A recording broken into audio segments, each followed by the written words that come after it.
All right. Good evening. I'm trying to see if we have our speakers here already as well. Okay. Busayo is here. Busayo, good evening. It's nice to have you here. Hey, good evening, Chief. How are you? Very well. Trying to see Saeed as well. Let me try and see if I can buzz him up.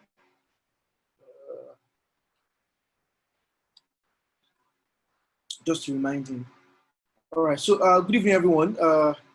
It's nice to have everyone here on this call tonight. Basically, we are going to be talking about. Uh, yeah, hello. Yeah, I see. Okay, all right. Please, we're waiting for you.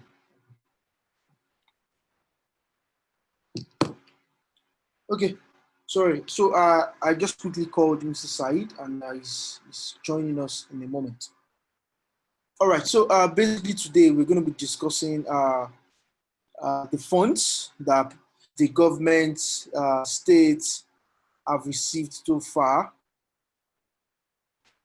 We're going to be talking about the funds state government, federal government have received so far, basically around how accountability is going to work, and also what are the efforts that we've made so far to make sure accountability is the order of the day in these times that we are. So I'm trying to also see if I can wait more minutes for Saeed to join us on this call. But while Saeed is not here yet, I would like Busayo to introduce himself to the house.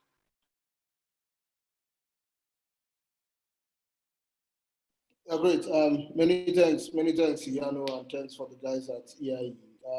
My name is Busayo Maraki, and I lead programs, community engagement at Connected Development. We try to answer the question of where funds, come from, where it goes to, and what it does, where it goes to.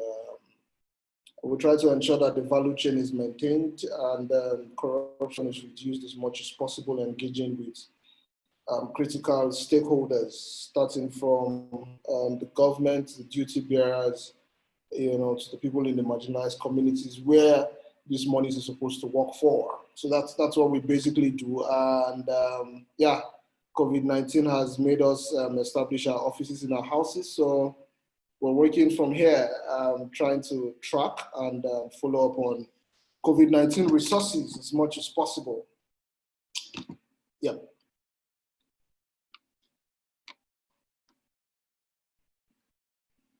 Thank you very much, Busayo, for that introduction. That was really nice. And thank you for giving us a little bit of snapshot into what you guys are doing and also how you're doing it at this point in time. All right. So basically, I'm still waiting for Saeed to join us on this call. But before he joins us on this call, I can see that we have some attendees already. And I'm sure that they will also have questions on what we are talking about today. Very quickly, I'm going to I'm going to look at something we have on our plate right now, which is around the press release that was released by Oyo State yesterday, June 3rd. That'll be the day before yesterday, right? Yes. So Oyo State says he has spent a sum of 2,779 million naira on the effort to contain COVID-19 pandemic in the state. Let me quickly ask, Sayo, is this figure not too bogus? Sorry, bogus is not the right word I'm looking for. Is this figure not too extreme, just to start with? And I think I should just hear from you what you think about that. These are not the times when we begin to say who is right and who is wrong, or if a figure is bogus or not bogus. Because sincerely, so look at it. Let's not start on a very high point. Let's give credence to the Oyo State governor, who has at least come out to give us a figure. right? Unlike other states that, did you see the news report from Kwara State today from Sarah, where the Kwara State government responded to an FOI and said that the FOI doesn't probably apply to Kwara State, and Kwara State is not bound by the FOI to give a breakdown of what they have spent, under COVID. So there's that balance when you want to look at openness. I mean, one governor goes and says you spent 2 billion. Another governor responds to the Freedom of Information letter and says that they're not bound to respond to the FOI, right? Because the FOI doesn't cover, that part of the engagement. So whether it's too big or not, it is for us to prove, right? Now we have something we can work with. So immediately what comes to my mind is I go back to the data set, either the data set from Connected Development or the data set from Budget or the data set from Beating Corona, beatingcorona.ng, and we begin to tick the box. Now, I said to someone today that anybody can come out to say anything now. It's good that the person has said it, because post the emergency, we're definitely going to go to the field and we're going to match these expenses, these line items together with the activities that happened at those times, and to see if the government actually expended, those amounts. Now, let me just quickly add that in May this year, we had Connected Development had a webinar like this with some colleagues from civil society. I'm talking about PPDC, SERAP, and Premium Time Institute for Journalists, and together with the Bureau of Public Enterprise and Public Procurement. And the agreement we had on that platform was that we understand that there's an abridged version of the procurement law that speaks to procurement in an emergency, which takes away a certain part of the due process, but it doesn't say that the processes cannot be maintained. So our agitation was that the BPP should produce a guideline for procurement in an emergency. And we would good enough, the BPP released that document in less than 24 hours. And the ICPC also released its own guidelines for procurement. So our fingers are crossed. Post-COVID is going to be an interesting time indeed.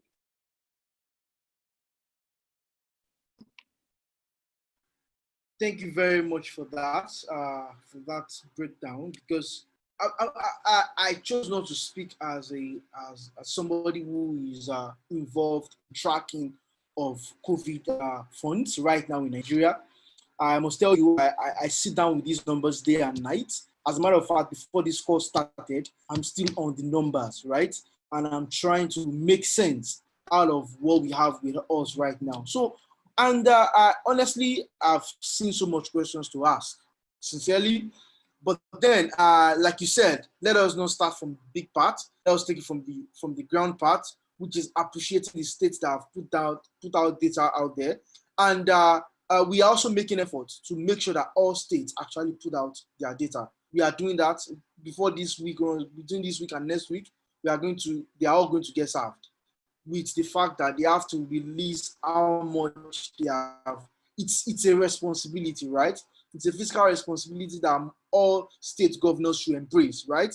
And they have to also understand that citizens deserve the right to know how much has been spent, because these monies were taken from not just the government, gotten from private individuals, and also gotten from people who are corporate individuals who take very much interest in making sure that we have a very good standard of healthcare system in Nigeria. All right, Busai, I'm going to ask you then, before we have Said, I think he's having some challenges joining us on this call. Before he comes on, I'm going to ask you, so what have you done as an organization to make sure that we have states bringing out the data they've gotten so far, as per amount they've received so far on the battle against COVID-19 in Nigeria? Also, how much accountability do you think we would see in this space? Yeah. Yeah. So let me let's also quickly establish this fact. And so pre-COVID-19, how has states been accountable to funds, that they use? fundamental question. Now, yeah, COVID-19 has changed a whole lot of stuff, but COVID-19 has not changed the way states have always been. You know, corruption thrives in opacity, I must say, and you know, sometimes it ilks me when I see a whole lot of these things, you know, especially when it comes to the fiscal accountability from the subnational government and even the national government, right? It ilks me a little. Now, the responsibility of sharing information with the citizens of a state, you know, shouldn't be a big deal. Now we see governance from the perspective of social contract. So everybody cannot be a governor of a state. Everybody cannot be, you know, in the legislative arm of government. And obviously everybody cannot be in the judiciary, right? So we willfully give our rights to govern to some few people on our behalf. Now, those people fundamentally owes us the duties and the responsibilities to report back to us. It is even a moral obligation. Iyanu, you work for an organization. For everything you are doing, there is a budget. Now, there's what you do after every activity. You write activity reports, right? Now, if a civil society system can be so organized, how be it a government system that even controls the lives of more people? We're talking about healthcare, we're talking about education, we're talking about water, sanitation, and hygiene. These are critical parts of the system, you know, we find ourselves. And people who are who are given the responsibility to take care of this part, you know, do not see the need to report back to the people. Fundamentally, it is wrong. And what I'm just trying to establish is the fact that before COVID, states have been very irresponsible when it comes to issues like this, right? Now, so let's go to the part of what we have been doing. You know, I said to you that, I mean, the first thing we did, we had to set out, had a webinar, I mean, brought BPP on the spot, you know, and BPP actually opened up to us, because one of the questions we asked BPP is, before COVID, you have not been able to take any government institution to court for flaunting the Procurement Act of the Federal Republic of Nigeria. And what the BPP said to us was that they didn't have security powers, that what they do is they recommend to the ICPC and the EFCC to prosecute. We went back to the annals. We have not seen any government establishment or any body in the private sector that has gone to jail for breaching the Procurement Act, you know, that speaks to how procurement should be done, you know, and that speaks to the laws that guides it, right? So for us, we had to get that out of the way, have an understanding that the NOPOCO, you know, should be working. Every ministry, you know, that is engaged in any level of procurement must update, you know, their documents on Mokopo. Now, I was excited this morning when I woke up and I saw that yesterday night, PPDC, procurement monitors, have visualized the data on Mokopo. And I think out of about 23 agencies of government, there's been only 5 agencies of government that has updated their documents on Mokopo, you know, as against the guidelines of the BPP. Now, so that's number one part of it. Number two, what we've done is to do social listening. Now we're listening to donations, we're putting together data, because you cannot track without you cannot track what you don't know. So we have the data mining team, you know, from February, they've been mining data every day by day through social listening. It goes through various layers of verification, because we're working with PTCIJ to verify a whole lot of this information so that we don't run on fake news. Now, we've also established various levels of engagement when it comes to holding government to account, right? Now, we'll send out various FY letters. In the next week, we're sending FY letters to all the states, all the state governors. Something remarkable happened today in Akwa Ibom State. Akwa Ibom State was one of the states that was difficult to get data, you know, but the House of Assembly in Akwa Ibom State, you know, had put together, you know, a motion, you know, to ensure that the governor and the president in charge of what is it called, the COVID-19 team in Akwa Ibom State is summoned to the State House, you know, to be able to give account, you know, to the people in the State House Assembly in what is it called, in Akwa Ibom State. Now, these are efforts that we've put in through various levels of advocacy, understanding that, I mean, we can't move, we can't travel, you know, so what we just did was to open up our assets in various states and get them to follow up on the process so that when movements are freely open, we can go back to track, because, I mean, you cannot track what you don't see. You know, there's a level of verification that needs to come into tracking. So basically what we've been doing is to do a whole lot of social listening, a whole lot of engagement with various levels of government, you know, in terms of duty bearers, and also engage with citizens, making them realize the fact that, hey guys, this cannot be business as usual. You must ask questions. You must consistently ask questions. We just launched Follow the Money Radio, you know, in about 12 states, including the FCT making 13, you know, that we'll be discussing these issues, you know, back to back in subsequent weeks. We've also had very interesting collaborations with EIE, you know, engaging people in various states, you know, based on the specific of those states. So, I mean, it's a whole lot of work being put in, you know, but what I think we're preparing for is the greatest showdown of all times, guys. And I think every citizen, every Nigerian should be interested in this momentum that is being built already, because it is not going to be business as usual. It's not going to be the civil society organizations doing the work alone, but the civil society. And when I talk about the civil society, I'm talking about every Nigerian, you know, who must wake up to the consciousness to hold his or her government, you know, to account. Thank you very much. That's fantastic what you guys are doing. And honestly, you need to drink water. You can ask for tea as well. It's fine. Because that's a lot of work you guys are doing. All right, so we have Said on this call now. Well, and I would like Said to also quickly introduce himself to the house and let us quickly hear from him, and also hear what they've been doing so far around COVID-19 funds in Nigeria. So Said, you're welcome.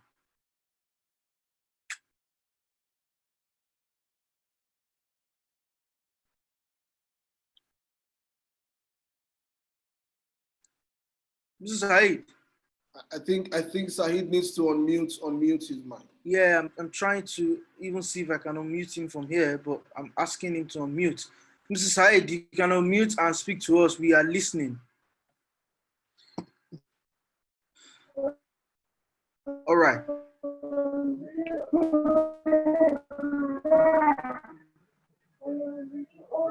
Well, his brother, before using Tafida, I gave him mistake Masai Tafida. Okay. What did you say? It's Abdurrashid Tafida, not Said Tafida. Okay, so there must have been a mix-up. Dapo, can you hear?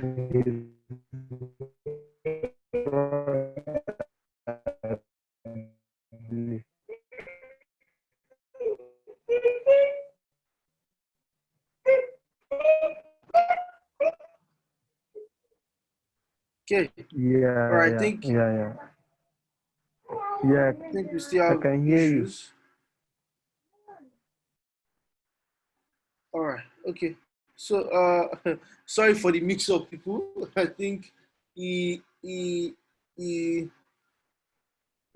not the Tafida we're waiting for. The Tafida we're waiting for is either having issues in joining this call, and we're going to get to him. Okay, he's saying, okay, you know what?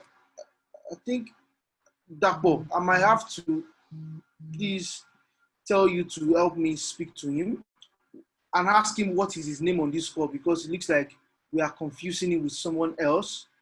Because I can't see Said. Yeah. He said he can see us, but I can't see him. There's a mix-up somewhere. So he said he can see us, and I can't see him. Can you hear us, Mr. Said? If you can hear us, can you send us a message? Can you drop us a message? Okay, he said he sent in a question. Okay. Let me check if anybody is in the waiting room, because he said he can see us, but I can't see him on this call.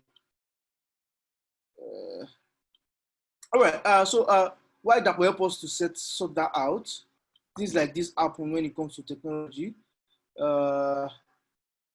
So So, Dapo, please help us fix that. Let's so we don't waste too much of our time. All right. So, I want to know. Kaduna has released the total amount of how much they've gotten so far. Lagos State has done the same thing. Oyo State has done the same thing. Ekiti has done the same thing. Busayo, what do you think is stopping other states from following this same footstep?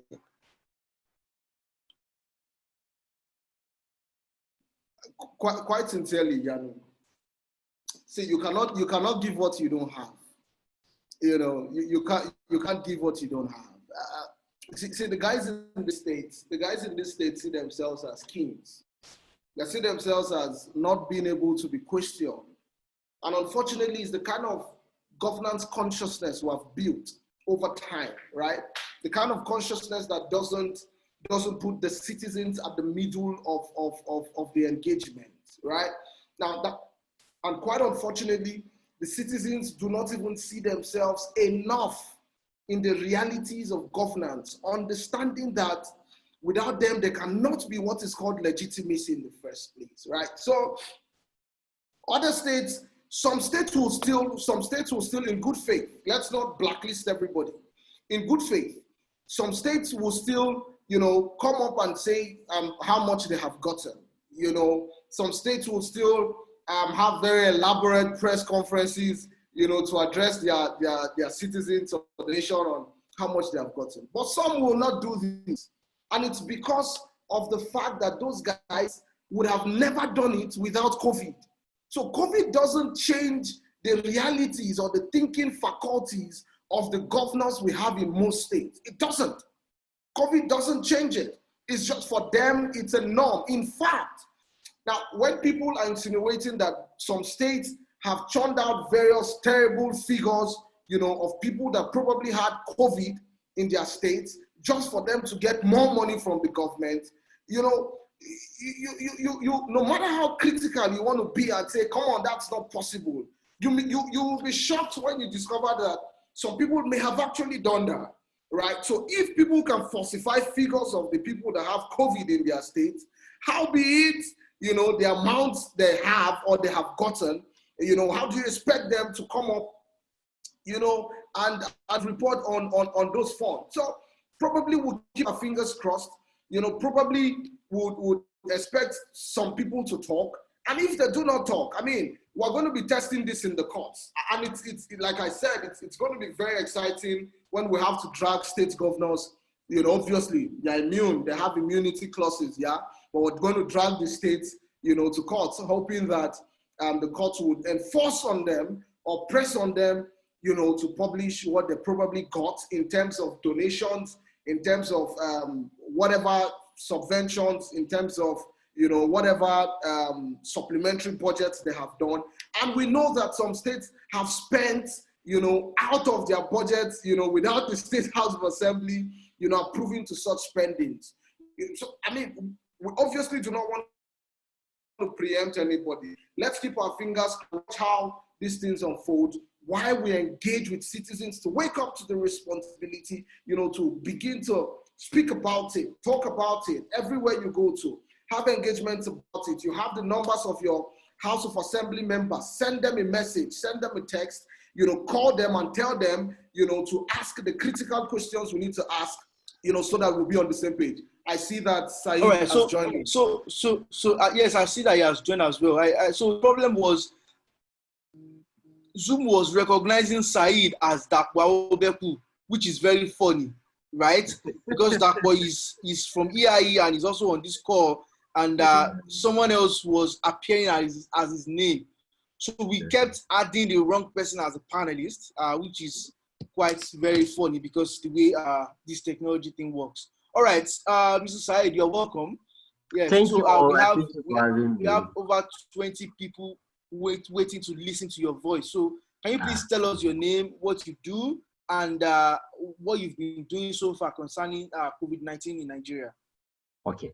My name is Saeed Tefida, PhD. I prefer my Saeed, so I don't put doctor behind my name. I don't want it mixed for medical doctor. And when I joined, Busayo was talking, you know, there's this Brilla FM program every morning in which they put two people in a ring trying to prove which.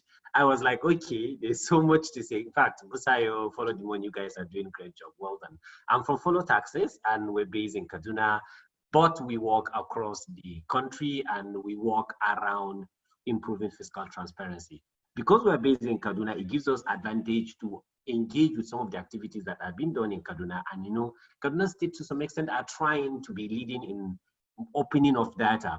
I'm not saying 100% accountability, these are entirely two different things, but at least trying to be transparent, opening the documents, making sure you see things. They are really trying and they are pushing it forward, which is really excellent. And what we do are COVID-19. Even presently, as we are now, we are even conducting another research funded by Open Contracting Partnership Global to understand what really changes in the procurement processes. I like one idea Busayo brought forward. Did it really change?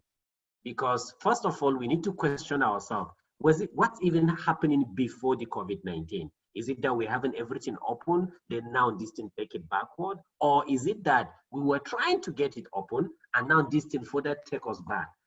If I'm going to cut some of the discussions we had, some of us, even in the civil society, believe now that the COVID-19 successfully have pushed us some steps back to authoritarianism, a system whereby we are now back to that system where everything has to be one way. Because procurement has its own types, and in almost every procurement, Nigerian procurement, the Kaduna State procurement, they have something they call single sourcing or emergency procurement. Such procurement are invoked when things like COVID-19 comes in. And because of its speciality, COVID-19 or emergency funds are also, funds were also given as donations, which are not usually in the budget, not defined in budget. Now, from the beginning, there are even things that were in the budget. They were procurement plans, and even those things, the information and the data were not readily available for us to track and make sure there's improvement in social accountability. Now, we are faced with a situation where the funds and the donation are done daily. In fact, if you look at the federal government data on the federal government website of Open Data, that's the opentreasury.ng, you even see there are some people that gave us little as 20 naira. I think they're only doing it to test the government to make the money. Some people gave 100 naira. So all these 20 and 100 and 1,000, some people gave up to 2 million, 20 million, 50 million. Yeah, people really give serious money. Now, all of these things are not the way the government used to work. Government have to make plans, make budget, plan this budget, then make procurement plans and spend. Now, there are so many issues. People will be dying if you didn't move in fast. So you need to pull this money together and work. Now, what we're just trying to say is it brings us a new form of complexity, something that we are not used to. Now, even what we are used to, we've not perfected it. All of a sudden, there's something entirely new now that is giving us a new challenge. What do we need to do and how do we do it different? So on our part, we decided to take it in a research format first. That is to even understand what really changes and how do we enshrine there's something they call change management. How do we enshrine system of change management in the process of the governance? Some of these government politically, they are willing, they want to change things.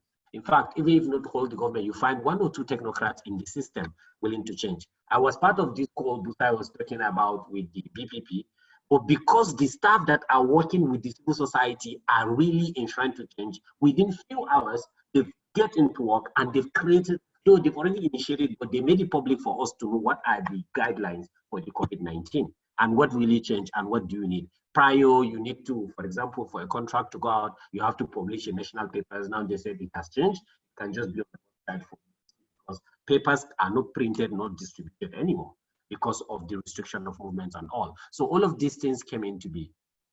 But one thing I want us to focus that is key is COVID-19 is here. It has created a new normal for all of us. Already the system we have is not perfect. We are only pushing, trying hard.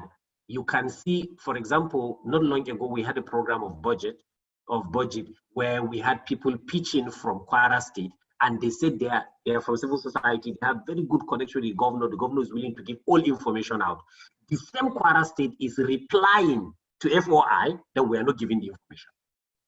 Now, yes, a state is a state, only that if you come with a state or federal government, you understand the complicity. Maybe it's Ministry of Justice, now they're saying they are not giving, but Ministry of Works don't mind without the data. Now, what I'm trying to say is, first is, what do we need to do as a community? What do we need to do first that will create the major result that will create the change? First, most important is for us to work on what Busai have been saying, to create the push. No matter how good you think I am, me, Said Tefika, give me 300 million naira. Don't say you're going to watch me how I'm going to spend it. I may be tempted to take part of the money and use it for my personal gains. I may be tempted. Look, I also want to buy a house in Lekki. No be lie. So I may be tempted to want to buy a house in Lekki. It's a fact. But if you give me that 300 million naira and everybody is watching to make sure that that 300 million naira is judicially expended, I will really, even to protect my integrity, I'll do my best to do it right. Even if I don't do it between me and God. But anyway, God is not the issue here. The issue is we want service delivery, you must deliver what you're giving. But you have to push. Now, I'm going to lash all of us here. Most of us have one thing. We like saying, government come and do, government come and do. I want to challenge all the 20 people I can see here. How many of us took a time to open the Treasury website and see what is there and what really concerns him and how does he engage it to create a result? Busai, when Busai was talking, he talked about what is in I Follow the Money. There are so many information in budeshi.ng. There are so many information in what's the name of this website of Council Beating Corona. There are so many information citizens are bringing out. All of these things are not as useful if we did not engage. And how do we engage? Don't see it as cumbersome. Look at exactly, no matter how small it is, how does it affect you? And do your own bidding. If it is the training you want, now I don't think it's an excuse alone. Again, there are so many platforms you can join and you get those free training. I Follow the Money is there, Tracker is there. There are so many of them. All you need is to engage. Now, if we really want to see this result and we want to see these changes in our society, we have to all work together and create a push. And this push, all of us have to work together. And one truth is there's no one best approach. So I have a different approach. He has a different approach. But all of us have to all come together, collaborate, create a result that will really give us the action that we really want to see. There's always this statement: if you don't like this story, write your own. You can't just be waiting and say, okay, what he's doing, I don't like it. If you like this story, write your own. Put the report the way you feel it is right and see how to make it work. Yeah. Thank you very much, Said. You came in with you brought in the guns for the fight. You came in gun blazing. We're ready to move on. And I really do appreciate that. Everyone will check, if everyone check their phones right now, check their laptops, you'll see a message popping up on the chat platform where I dropped a link to a website. Some of you might have seen it. Some of you might not have seen it before now. Just to collaborate what Said just said right now concerning the platforms that we have, how numerous they are, and how information few they are. And like what Busai also said, which is we cannot start tracking now because it's very difficult for us to move from one place to the other, right? But for us as an organization, which is Budget, with the help of Tracker, we have tracking officers in 26 states in Nigeria, and they are all tracking palliatives, trying to see how the governments are giving out the palliatives to the people. When the government talked about the human social investment funds, how it was divided between people and those animals, we don't even want to go into that right now. I'm just trying to tell you that civil society, Busai is laughing, it's the truth. Civil society are doing what they're supposed to do. No, the register, only the citizens registrar alone was full of fraud. But like I said, we don't want to go into that right now. I just want to encourage everyone on this call, just like Said said, that we should all engage all of these platforms that we have. We have Beating Corona, we have COVID Tracker by Budget, we have I Follow the Money, we have different platforms out there that are giving us information day in, day out. We should not wait for civil society organizations always be the one at the forefront, pushing for accountability and social fiscal responsibility from our government. We all citizens should do that as well, because I tell people always that when you go and vote is when your work starts as an active citizen. It does not end when you just finish voting. It just started, because you need to put them on their toes throughout their tenure. But I'm going to go back to Busayo right now and ask, what are your plans to make sure that tracking this line and for people that are on this call that don't know what FOI is, before it sounds like all our panelists are just speaking big grammar, big grammars.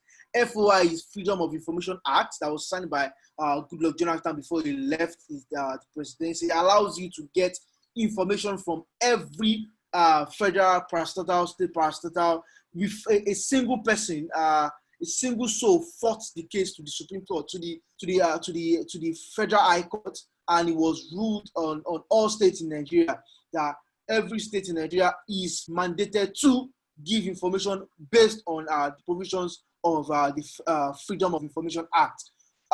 So please don't be lost in the whole conversation. So Freedom of Information Act is FOI, which they've been talking about, just for us to hold. So Busayo, I'm going to go back to you. I'm going to ask.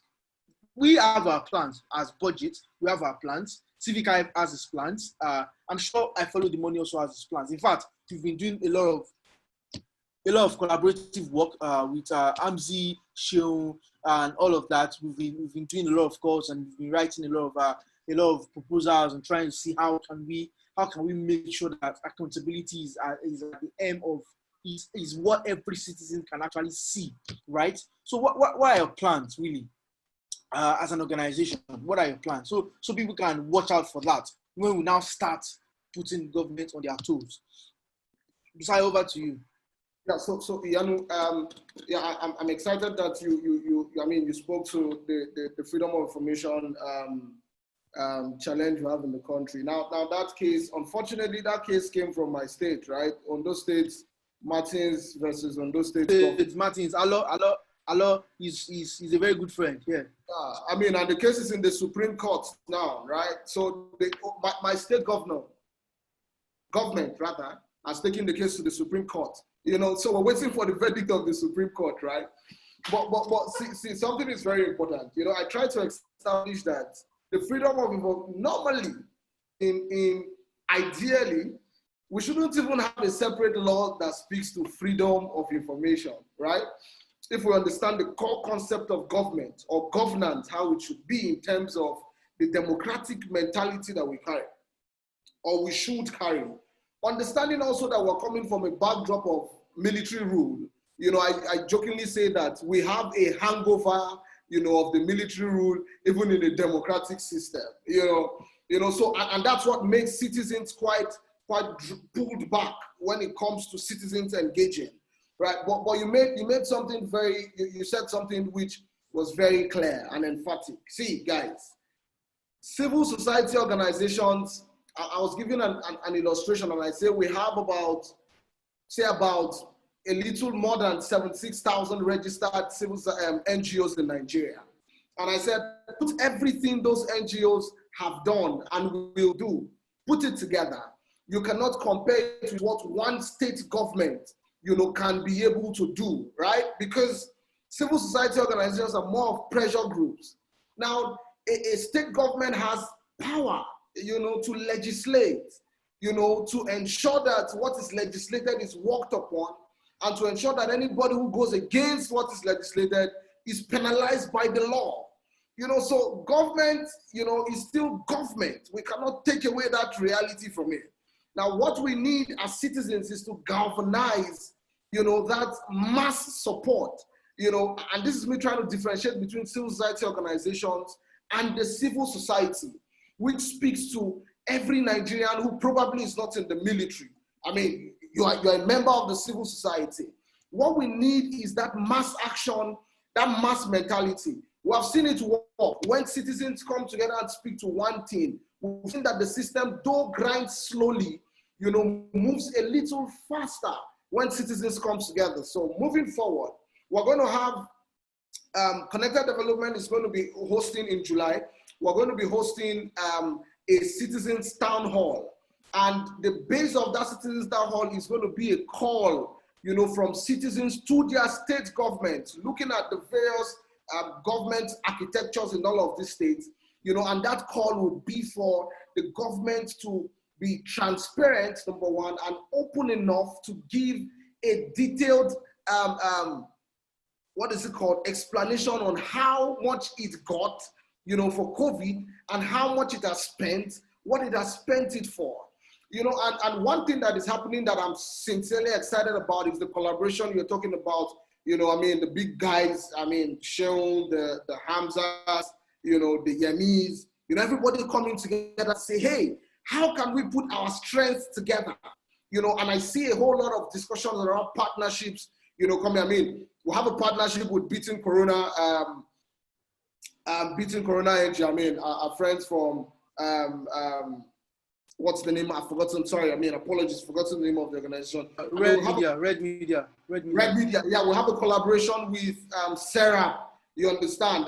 We're speaking with Budget to see how we can put data together so that we can have a united front, at least for once as citizens, being instigated by the civil society, have a united front to ensure that these funds, unlike the funds in 2012 for the flooding or the funds for the humanitarian emergencies in the Northeast, everybody, let's come together and see, probably if we can galvanize every citizen, who has probably complained about bad governance one time or the other together, to ensure that we have a single voice requesting transparency and accountability.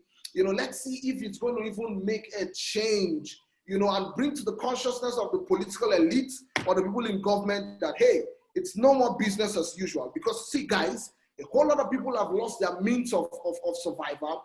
A whole lot of people have been paid half salaries, have no salaries at all. A whole lot of people have not gone to school. Our children cannot migrate from the regular classroom setting that wasn't even available in the first place, to studying online. So COVID has shown us that our government, as it is, has failed on every front.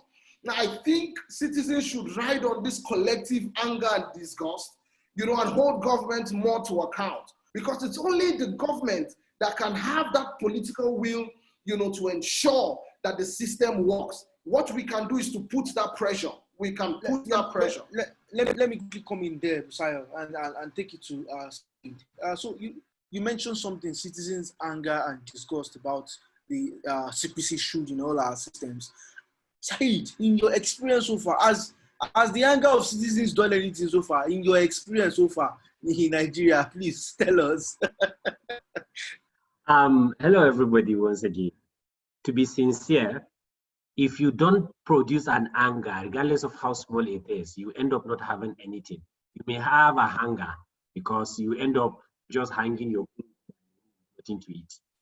So I remember in 2012 when Occupy Nigeria happened. This is like a turning point in which so many things changed. That is an anger, but a coordinated anger that is very, very objective, that can create a result. I'm not saying we are going for things like this because now Nigeria operates open government partnership, a system whereby we're supposed to co-create the problems, discuss the problems together, come up with the solutions together, which some of the governments have been opening, so we are not assuming that. But to be sincere, anger is really key and is an instrument if all the other issues that you have on table has fallen. But we are not hoping such things to ever come. But one thing key in all of this discussion is, what are the opportunities that each of these civil societies has? I want to draw one line. We always have one big finger in which we point at the government immediately such funds are being given. But so many of the civil societies, including myself, also receive funds. Are we also being accountable? Because it's key to getting people to trust you, to carry along and hold the government accountable. Now, what I'm saying is, don't just point at government and hang them. I'm talking to the citizens. Also hang me. Make sure follow taxes, are accountable to everything given, especially on the budget and things I said I'm going to do. Remember, I can always write beautiful report and tell him I've done this, I've done that. Follow my reports. Look at my reports. If you see anything, query it, tweet it, ask why did I report this, even though you're in the community and you didn't see it. Second, I want us to box our anger, then start the challenge from within. There's movement restriction, but there's only movement restriction between Kaduna to Abuja. There's no movement restriction within Gwagwalada where I may reside. Or there's no movement restriction within Buhari where I may reside. These construction and procurements that you're seeing, they don't build them in space, they build them in communities. Look at those ones around you, track them. If I can track the one around me where I'm staying in Malali in Kaduna, and Busayo can track the one that is, because I know Busayo is also Asokoro types. If Busayo can track, if Busayo can track projects in Asokoro, do you understand? And Yanu, track all the projects in Saboyaba. Everybody track, there won't be any other one left to be tracked. And that is what we want. I think it is high time, we've been saying this, it is time that all of us surrender and step aside. It is high time we stop being the voices of the community. The communities can be the voices of themselves. All we need is to give them the right tools and empower them.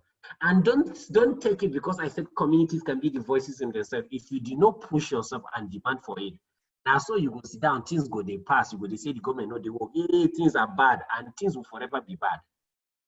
Because no society ever get better until you pick interest and demand for services. And demand for services is not easy. Because I'm telling you demand for services, don't tell me because you just go and meet a contractor who has been giving money. Remember, he has done his own things in it. And you just ask him to bring back, you think he's going to do it softly and easy. No, he's going to challenge. Said, yes. let me quickly say something here.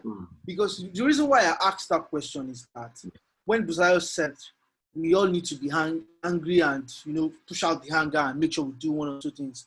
And I realized that the political climate has changed, and you agree with me, right? Yes, yeah. And during Jonathan's time, we can all gather together at the fountain in Abuja, Freedom Park. Now it has been fenced, if I'm not wrong. Many places, if you try to gather together, you are best believed being detained by the police. All right, all right. And so that really points out something. And same thing. Isa Inua right now on the live chat is also saying. He said one of the major factors that citizens are reluctant to engage government is intimidation, harassment, and victimization by the political class. How can this be surmounted? Are there frameworks platforms that can guarantee one's right and safety? Well, I think I would allow Busayo and Said to say one or two things to that, because we have a very recent experience at Budget where one of our community champions reported a particular building, a particular hall that was supposed to be for the community, and the man wrote it as being donated by him. And when he reported, do you know that the DSS invited this man over? We had to make noise. I'm sure people that follow Budget on Twitter would have seen this news some 2 weeks. We had to make a lot of noise around, because one of our tracking officers has been arrested before by SARS officials in Abuja when we had Free Tony, if you remember. So what do you think when citizens are scared to go out there? What do you think is the right alternative if the political climate is not right? Let me round up before Busayo take over. Basically, that's where I'm driving at. We're saying if I say everything and nobody comes out and the government is not angry, trust me, I'm not saying the truth. I once had a boss who said, if somebody comes to your office, and then I was working fully in the tax field, and then she said, if somebody comes to your office and the person finishes the work in the tax office and left and he is smiling, you did not do your work. That if you do your work, if he's leaving your office, you should be chanting incantations and saying you're very wicked, then you What I'm just trying to say here is, these things are bound to happen, especially if you're pushing towards the truth. Constituency projects are federal government projects done with federal government funds, funded by and executed by federal government agencies. However, we have senators and members of the House of Representatives claiming and writing their names that they did those projects for their community. This is very wrong. And now, because we're bringing such information out, they easily get angry and they look for who to arrest and who to detain. But because we also make noise a step aside, whether we like it or not, globally, there's a decline in receptivity between government and the citizen society. Even though there's a little degree of opening in transparency, there's more data being put out, but when it comes to fiscal interaction, some of the states, including the federal government, kept threatening that they're going to bring out even the NGO regulation rules. What I'm just trying to drive at in all of this discussion is, everything you need to do if you really want to get the right result. One, you have to be patient. Two, you have to have your facts right. Three, you have to be transparent and accountable yourself. Because most of the government doesn't do it alone, they'll do it through a system of divide and rule. First of all, I have to make sure that people see Busayo and Yano as bad guys. Then EIE are the good guys. Then I will use EIE and myself and will keep sending statements for the other two to be attacked. But if everybody is transparent and is as clear as possible, there's, even if you want to arrest, the community itself will come out. I know there was a tracker staff, then I was monitoring, I was coordinating tracker. Tracker staff from Niger was also harassed and they it was the community that called first to report. Why? Because they trust in what he's doing and they know what he's doing. That's right. So what I'm saying is, it's going to be difficult. It's not going to be easy. But we look at the cost of enduring the difficulty and see which one is worse. 50 years of enslavement or 1 day of being harassed? Because that is where we are now. If you agree to leave these things the way they are, practically I'm barely 30s, in my 30s. Buhari is 76. If I'll be lucky to be as old as Buhari, it means I'm likely going to stay in this country for more than 40 years if things did not change in the same hardship. This is not what I want to accept. I'd rather take the hardship now and have a better life in the next 35 years than just fold hand because I'm afraid that I'll be intimidated and live in bondage forever. Busayo, over to you. Thank you very much, Saeed. Busayo, so what do you think we can do if the political climate is not right? You know, Yeah, where harassment and all of that are the order of the day.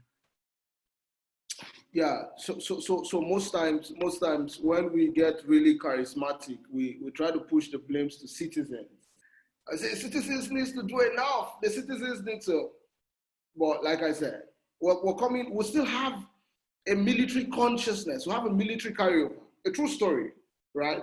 Up till at about. Someone says the audio just went off. I mean, can you guys hear me? We can hear you, Claire. Okay, someone just dropped a message that the audio went off. I don't know. I think maybe it is from his end. Yeah, maybe. Yeah. Now, up to about a year ago, my mom still didn't like my job. My mom has told me that I should quit my job, you know, and her question was bettered from the fact that what has government done to you, right? Now, I didn't blame her. I mean, she just didn't want her son, you know, to be a hashtag on Twitter, right? You know, but I understood that if we didn't engage this system vigorously, we may not amount to anything. And just like what Saeed said, see, Nigeria is going to be 60 this year. I did some level of history, you know, at my first degree, and I have noticed that Nigeria has faced a consistent decline for the past 60 years. It has never gotten better incrementally. It has gotten worse, right? And sometimes when I try to blame citizens, I immediately hit myself back to the consciousness that most of the citizens we're talking about, you know, I'm not talking about the people who were born, you know, probably before 1999 or post 1999. I'm talking about the people who were born, you know, in the 80s and in the before the 90s, right? So 1990, 1991, those kids were able to experience a little bit of what the military could do, to people. Now, people are still living in that fear or the consciousness of a military. And our government also operates in that kind of manner, right? So I still said to people jokingly, I said, our Democrats, the people we call Democrats today, are more of authoritarians or people who like to be called Democrats but still carries the consciousness of the military junta, which is quite crazy. And I think that's the consciousness that must be stopped. Now, what is terrorism? Terrorism is anything that causes fear. Now, government shouldn't be terrorists. Government shouldn't cause fear. Government shouldn't breed fear. The people are actually stronger than what we call government. And that's what Yanu, you got it right when you said that. When you go to the election booth to cast your vote, your right as a citizen doesn't stop there. It extends to ensuring that no matter who you may have voted for, you hold them to very high accountability standards, continually. Yes, they are going to oppress. Yes, there's going to be a pushback. Yes, there's going to be, citizens are going to be beaten on the road. We saw what happened to Charlie Boy, at Wuse Market. We probably saw what happened to a Deji Adeoju, for example. We probably have seen, times without number where we have protested on the streets with police cannon guns, with water cannons, with a whole lot of things, in the FCT. Yes, these things are going to happen, but we shouldn't fold our hands and shrivel back into our cocoons. Now, Nigerians, we are going to be the people that are going to suffer it incrementally. Now, looking at the analysis from budget about, the debt profile of Nigeria and how that a high percentage of our earnings last year was spent to pay debt. Now, you must understand that a Buhari is probably 76 years old. Now, hate it or love it, Buhari may not have another 30 years. God gives him long life. He may not have another 30 years. But if you add 30 years to your age, Yanu, you understand what you'll be. If you add 30 years to my age, I'll be, if not in my early 60s, right? Now, at that time, am I going to be paying the debt that a government from God knows where took, 30 years, before I became 60? Am I going to be the one who will be paying for those debts back? Now, this is why citizens must understand that you having that laid back feeling because of oppression is not going to change anything. It's going to make things worse. We're going to have our children's children curse us. And I'm very careful about that, guys. When the history of Nigeria is said, I want them to say about me that Busayo made his voice known. I may not live up to another 70 or 80 years. Nobody prays to live that long again. The world is evil. But in the little times I have as an individual, I want my kids to be able to say that my dad or my grandfather contributed his quota in ensuring that we have a better system, called Nigeria. And that's what I'm interested in. Now, for those people who, want to remain on the side of citizens' apathy, I sincerely, I wish you guys well. But for me, I would stand up and be counted. Now, just to speak to the anger of citizens. Now, see, Yanu, go on Instagram, go on Twitter. You will see raw anger from Nigeria. The question to all of us as civil society operators is, how can we convert that anger on the street of Twitter, to the street, of life, the real reality where the both of us, play every day, the data we see every day, the discouraging migraine giving data we see every day on the realities of Nigeria. Guys, hate it or love it. Yeah. Continue. Say. Now, so guys, hate it or love it, Nigeria is headed to another big recession. I didn't think we left recession the last time, but the one that is going to hit us, my terrible government, is going to be bad. So the earlier we begin to stand up to ask questions, to engage government, to hold government to account, the best for us, guys. Honestly, Busayo, thank you very much. I can see the passion in your voice. I can see the energy oozing out of your countenance. This is extremely important for us to know that we as Nigerians are actually very tired about this secrecy, about having to always just hear another 100 billion lost, another 200 billion lost, another billion lost. It's always about the billions and nothing to show for it, really. And thank you very much for what you said, and we really do appreciate it. While you were speaking, somebody asked a question, and he said that what steps can one take when he writes an FOI request and the authority declined to reply? All right, so basically what we advise people is that you have the power to actually sue them to court, right? But we've also understand that the process of that in Nigeria can be very cumbersome. So we always encourage that people partner with organizations, and the guys that do that best is SERAP, right? SERAP is always in the forefront. They are always ready to sue the government on any matter, as small or as big as it comes, right? Because they have a team of in-house lawyers that do all of that almost every time. Even their deputy director is a lawyer as well. So these guys are always on the forefront. So what you can do to make it easy, because you might not have that resources, is that connect with SERAP. Please bring them to court. Let them come and tell us the reason why they are not giving us a response to that. And also, somebody said that a lot of donations have been just pledges. How do we monitor if they have been redeemed? And I said it's very important for us to keep records, so that by the time we are asking questions, we have a record of how much was actually redeemed out of their pledge and all of that. And you can, guys, I'll send you a link of what Oyo State did. Oyo State is the only state in Nigeria that give us a portal where you can actually see real-time donations for the state, which is very, very impressive. Just like Busayo said, by the time we started this conversation, I just dropped that in the chat section as well. All right, so let me quickly go back to Saeed. Saeed, do you think we can have 100% accountability with what we have right now? Do you think we can have 100%? Why are you guys laughing now? Do you think we can at least let us know? These citizens have to know. Yes, I would. And to answer this question, I want to link it up to what Busayo said. You know, this in reality, nothing is a magic bullet. Nothing is a perfect solution. Everything needs collaboration and support and work together.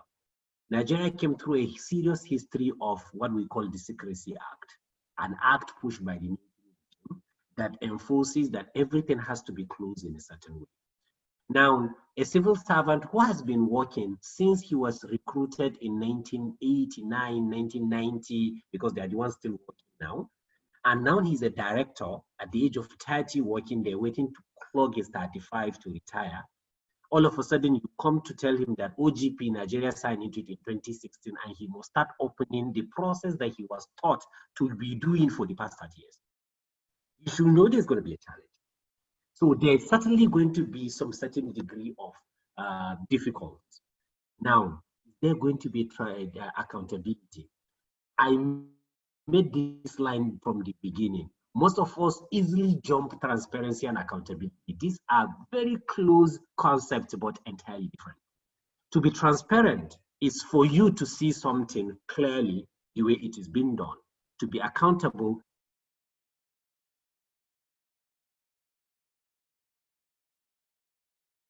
to answer questions on anything that is hidden. That is, not everybody that you know can be accountable. And the worst part is the system that we have that's supposed to support accountability, which is the judicial system.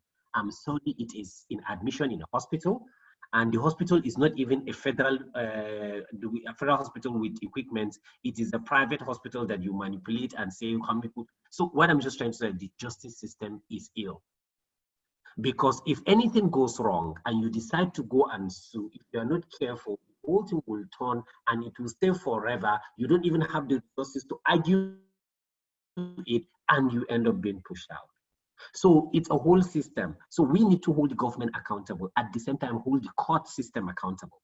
We have situations where we have corrupt officials in which we bring out their heinous activities out. There were so many activities. For example, even the Suki Gate now. Even people that are coming up now, they've even forgotten there's something called the Suki Gate, a $2 billion scam that went into, they're supposed to be for arms, that actually went into private pockets and funded elections. Now, there are so many years and years and years in the court, but this guy is about to finish his administration, and nobody is really today that you can point out among the high profiles. Yes, I know lower profiles. Not long ago, we're following a case in Adamawa State, who is a member of the INEC, a staff of INEC, is sentenced to jail. But the big goons who actually took the billions and the millions, none of them is actually sent to jail for that. So for us to get accountable, to be accountable, the judiciary system have to work perfectly. But what we're saying is we have to start somewhere. Where do we need to start? First, holding the people to account, asking the question, pushing, letting them know that we can ask the question. PLSI, one of the other NGOs that we partner with, are working around audit. Yes, prior to their work and other activities around, government doesn't even respond to audits. Now they do. With the support of SIFTES and the government P4R arrangement of World Bank, some of the governors and the states are doing all they could to make sure that results are being given. So we are moving. We are better than where we are coming from. But what we're saying is we are far from where we want to go. What I want us to see in Nigeria is not even in, because most of the problems we face here, even in US, UK, they're facing them. So I want us to even be better than them, because we have more problems than they do. With their lack of accountability, with their leaders challenging their own system to the level of service delivery is far better than our own. In our case today, you won't even know there's a problem in this country until you have somebody who falls sick. This is the reality. I had someone very close to me who fell sick 12 years ago. To get a hospital that will give him the right attention that you need, that hospital is not there. Just last month, there is a popular action star in Nigerian movie who came out also calling on governors because he took his aunt to hospital, but there was no oxygen tank to support her and she passed away. These are our realities. There are no services. And the little funds, because Nigeria is not a rich country, that's a fact. We are struggling to gather money to even fund the project. We are always funding the budget in deficit. Now, with the little funds that we have, we want to see things working. Not that with that little funds, things still being broken. So that's why all of us have to be patient, but all of us have to push again and see how best we can get it. All right. Thank you very much, Said. I think pretty much we've been able to cover almost all the questions I have written down, which borders around what are the challenges and what are the possibilities of what we can see according to the funds that we have. All right, so I want us to quickly answer the questions that have been dropped by our listeners because it's 20 minutes to 7 already, and I think we have to draw the curtain by 7 p.m. So one of our listeners said, some state governors are faking the result of this COVID-19. What are some of these measures being put in place to ensure that these incidents are resolved? Busayo, do you have a response to that? Hi, Busayo, are you there? I think he has frozen. Oh, he has frozen. Okay, Said, can you help us with that? So he said some state governors are faking the result of this COVID-19. What are some of these measures being put in place to ensure that the incidents are resolved? I think one of our biggest problems in Nigeria is trust. We want government to be good, but we don't trust them. And as a result, they also don't trust us. So many of us, government, for example, when this COVID-19 started, I know so many, including people you assume are supposed to be knowledgeable. They will tell you COVID-19 is a lie. These people are only doing it to get donation.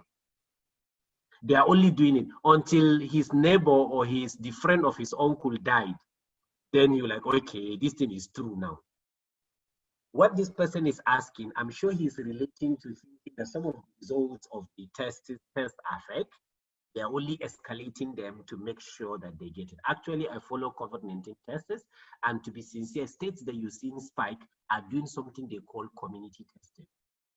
Unlike them that you have to fall sick, you come to hospital, they test you. I know some states that have moved to the field now. They've just gathered people, take samples, do run tests and know to what extent is the effect of this virus in their community. Such results are always going to go high. Now, second, if you really want to be sure if a test result is a fake or not, first most important part is, what is the role you intend to play on your own part to protect your own cycle, to make sure that your own is protected? What are the roles you think you're going to do? What data did you check? Did you try to test and see? I said when we're taking things on the open, how the changes on the open procurement in Kaduna State, especially that relates, being Kaduna member of the OGP local, that relates to COVID-19, we decide to go with the research first, to ask questions, send out a survey, test people, know how do you feel. Try to do something like that. Try to get your own answer. Remember, because you're at home or you're being set, doesn't mean your brain is low. It means it gives you time to think and do other things differently, especially since we're moving to new normal. Now I'm always happy, if not because of this, if budget calls us for this meeting somewhere else, we're going to spend the whole day doing it. And now we're going to do it in an hour, 30 minutes. So perfect. I get to do so many things today, only to join in an hour, 30 minutes and do this meeting and go again. So we are in our new normal. So how do we test and understand this new normal? But I want us to do something. Unless you think I have a gain in lying to you, don't assume I'm lying to you. Look at my motive first. Said, somebody said something. He said that. He said, when there's no truth, how can we trust the system? Since the first step, you see, it's very complicated. I understand, but let me just land here. The first thing these guys do is to lie. Yes. I understand. That's their first everything that comes from first thing is a lie.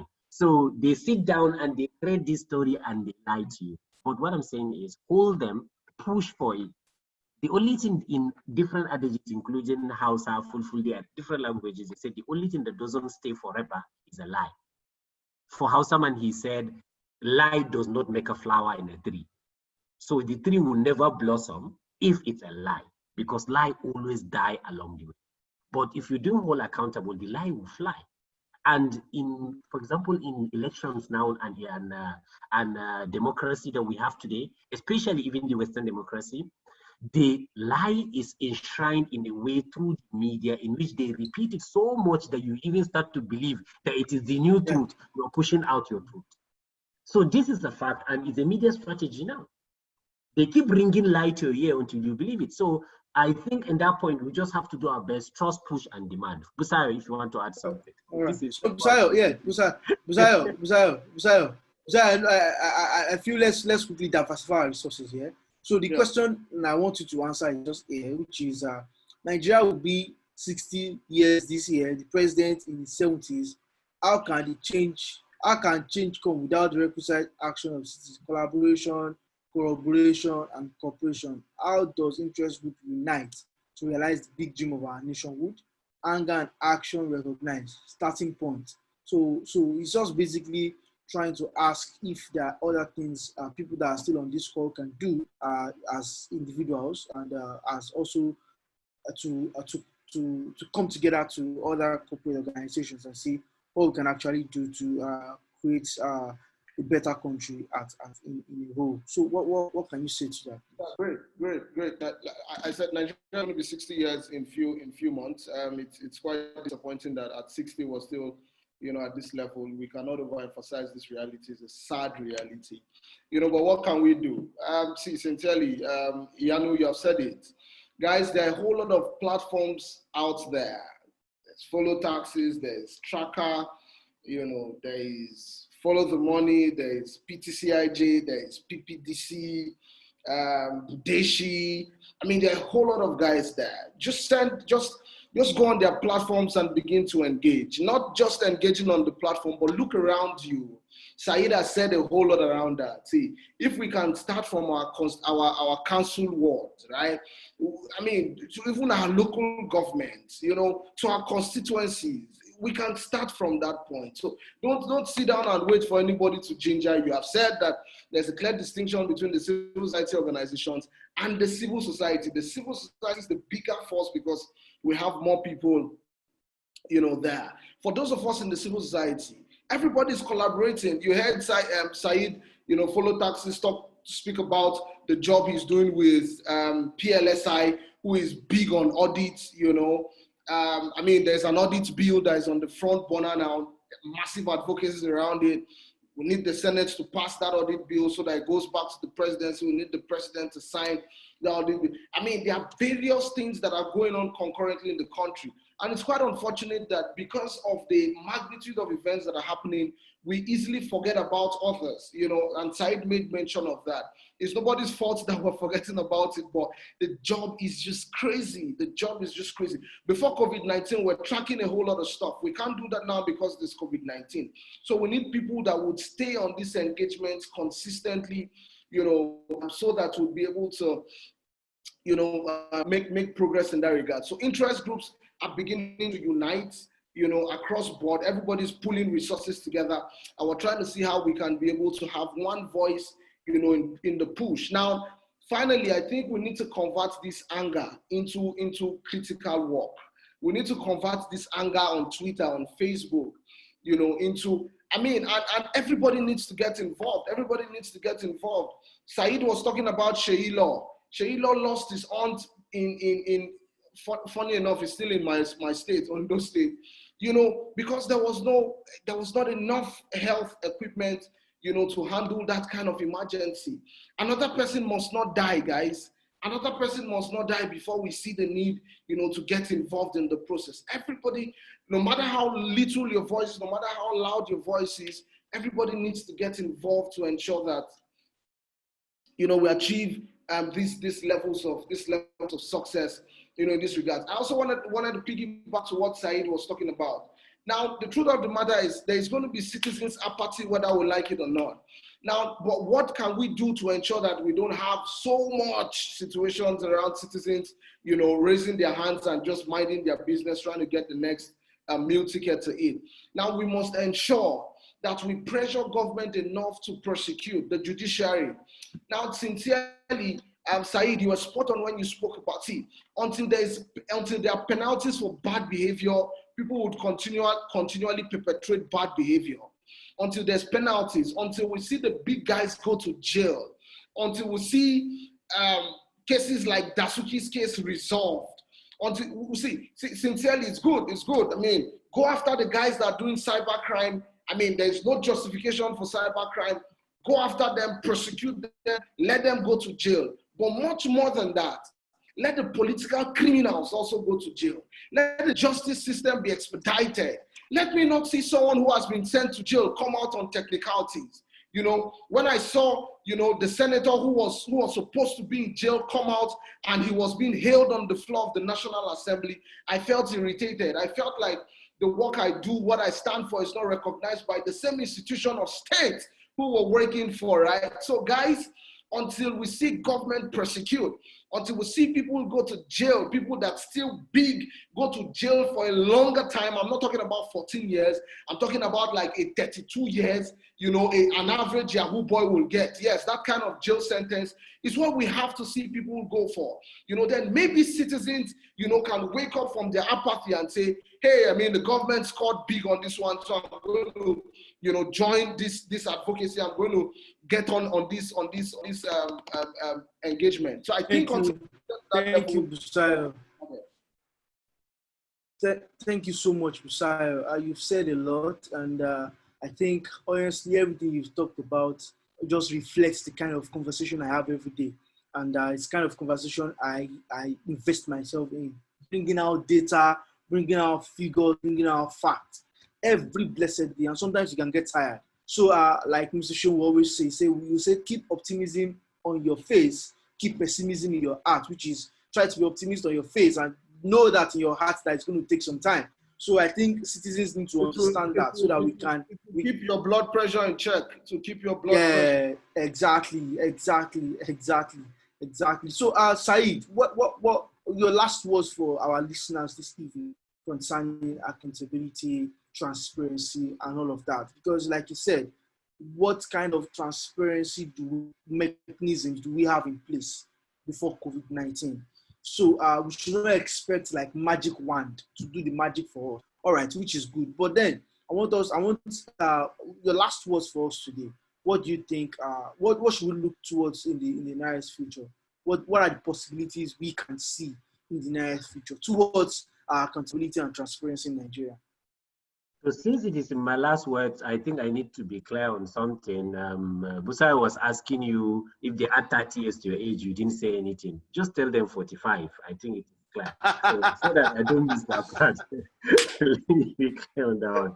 Okay, back to it. I want to start with one of the oldest statements that all of us, basically everybody in this meeting only read it in a book, where they said, Gandhi said, be the change you want to see in your society. I think I'm going to start with this very old phrase. As a student of access to information, I believe in two things. It is very important to stick to technology because it's the cheapest and the fastest way to get to everybody.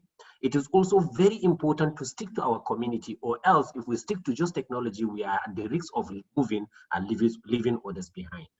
And this, we said, is a result that all of us have to work together, partner together, move together. Anybody that's part of this call today, there are so many organizations that are listed. All of these organizations, one way or the other, all have means of connecting people from the grassroots and taking your information to the highest level. And this is all tried, tested in different variations. So what our call on all of us to do is, first of all, let's be careful, let's stay safe, but importantly, let's make sure that we have a country to go back to after this COVID-19. Because if we didn't do that, we may end up having everything, then we end up and it opens and there's nothing to call for. So we all have to protect ourselves. We have to find a way to stay at home, and we have to demand. I don't think I will say much, but I will line this important thing. If we allow these things go bad, we have nowhere else to go to. You can't go to Niger and claim citizenship. If you go to Cameroon, I learned that the gendarme will even tie your hand and throw you in the bush. In fact, there's no way you can go and claim citizenship. Your home is your home. And even look at the big people that goes to relocate, like relocate to New York and all. If they reach a certain level, definitely they still come back looking for positions back in Nigeria.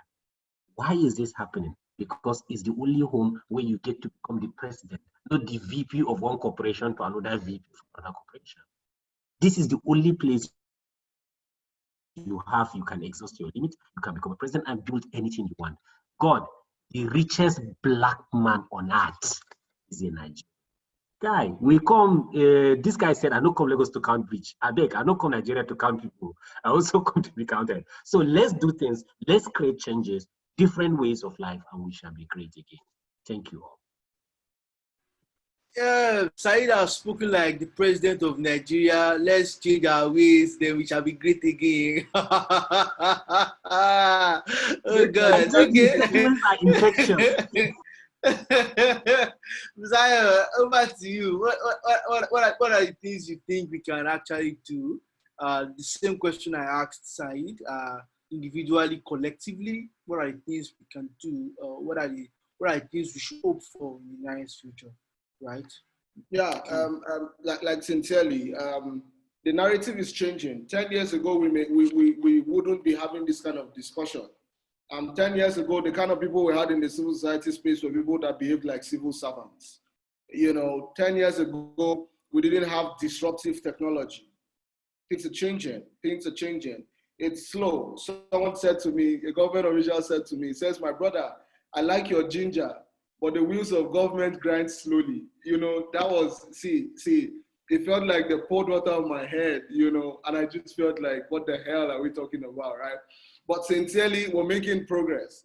Though slow, we're making progress. What we need to do is to get more engaged. We need to get more active citizens. We need to begin to evangelize. You see how people go out on Saturdays to evangelize for you to go to their churches. That's how we need to go out as disciples of transparency and accountability and begin to preach to people, make converts, get converts to come into this space, for us to begin. We created a name called Evangelize, Development Evangelist, Evangelize.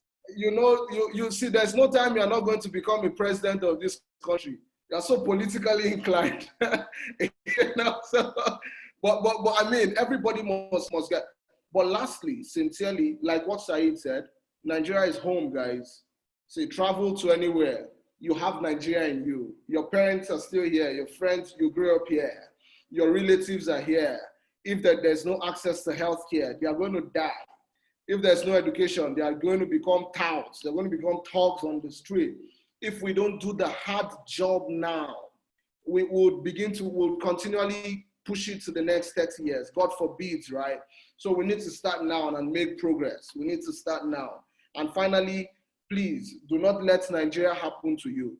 Make sure you stand up and become counted. We don't want to see people that go on social media when it happens to them and abandons the plight of other people, when it happens to them. We must all come together and ensure that the system works for us. We must ensure that we hold the system to account, and we must ensure that we consistently make progress. And if we need to make sacrifices, even if it becomes the ultimate sacrifices, I mean, maybe somewhere in future, you'll be recognized, even if you're not recognized today, but we just have to do what we have to do now. Thanks a lot for having us. Yeah. Thanks, Idanu. Thank you very much. Thank you very much, Busayo. Thank you very much, Saeed, for your time.